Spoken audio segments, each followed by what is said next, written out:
Hey, last time on the Results-Driven Fitness Show.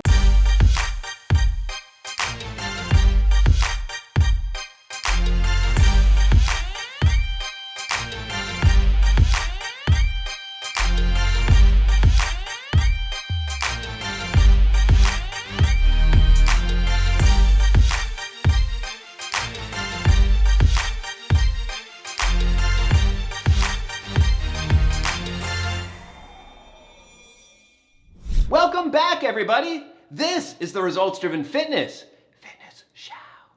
This is the last week of April, and therefore it is the last week of Member Appreciation Month. So this week, we thought it would be appropriate to celebrate Nina. If there was a prototype for a perfect client, Nina would be it. She asks questions early and often, keeps a positive attitude, and puts consistent effort in to reach her goals. We want to highlight her on the show because she's traveling for work, but that won't stop her. We'll go over her process for being successful on the road. After that, we're going to talk about our personal recommendations for being successful on the road. We have the summer coming up, so we'll be giving you our favorite pieces of advice for fitness on vacation. This is episode 19. I have nothing more to say.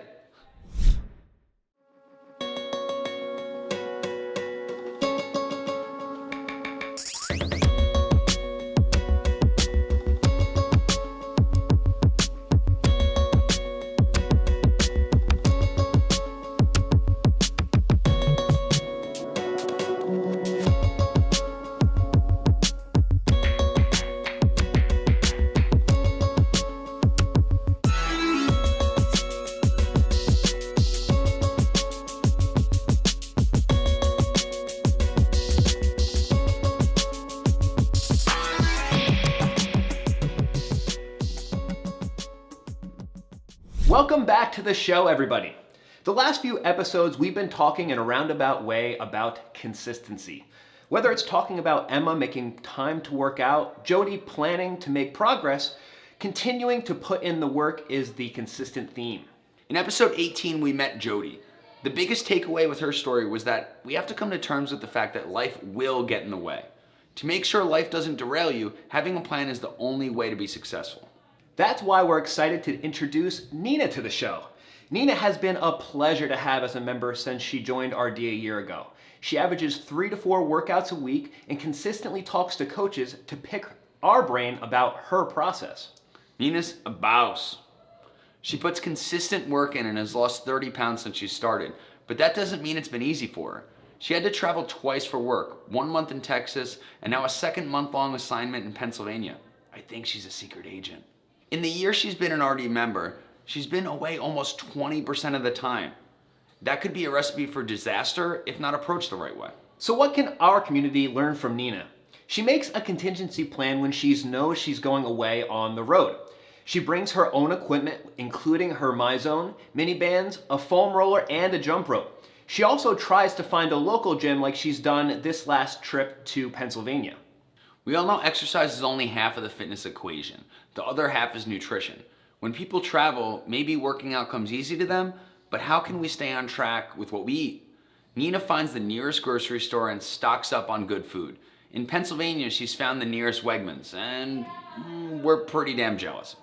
The last part of her story is that she's always communicating with the RD community while she's away. She'll post in our private Facebook group, she'll text her gym friends to check in, and she reaches out to Ed and I for guidance. Yesterday, she sent me her food journal, and I gave her some feedback on how she's doing and changes she could be making.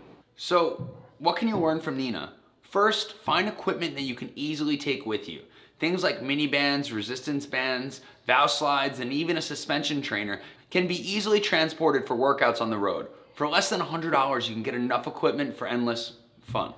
Second, figure out a way to maintain some semblance of good nutrition. Start with just eating frequently. Most of us eat 3 times a day on vacation, so if some of us can get some snacks in between, maybe yogurt, a bar, or a shake, we're less likely to overeat on the next meal.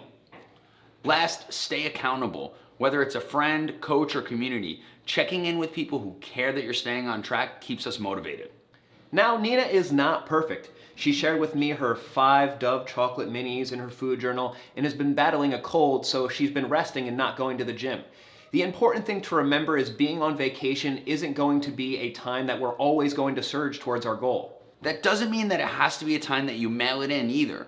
Move a few times and eat frequently to continue to reinforce the healthy habits you've worked so hard to make a part of your life. Coaching. It's what we do. Like we mentioned earlier in the show, the Memorial Day weekend is coming up and summer's coming, so people are finding themselves traveling.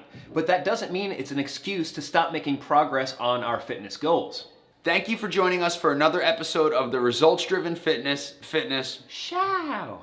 Next week, we're talking nutrition. We just started another round of Super U. Lots of people are getting ready for summer, so we're going to share some basic nutrition guidelines to get you started.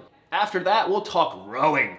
Pulling exercises are great for building upper body strength, so we are going to share the inverted row. Please make sure to like, share, comment, subscribe. Follow us on all the social media things. We really appreciate the feedback and your attention and support. See you next week. Peace. In episode... Because we could do transport... the contingency. Last time on the Results Fitness Show. What else do I say? Oh, Fitness Show. You keep forgetting. Last time on the Results Driven Fitness Show. Yes, you got it. Fitness Show. Last time on the Results Driven Fitness Show.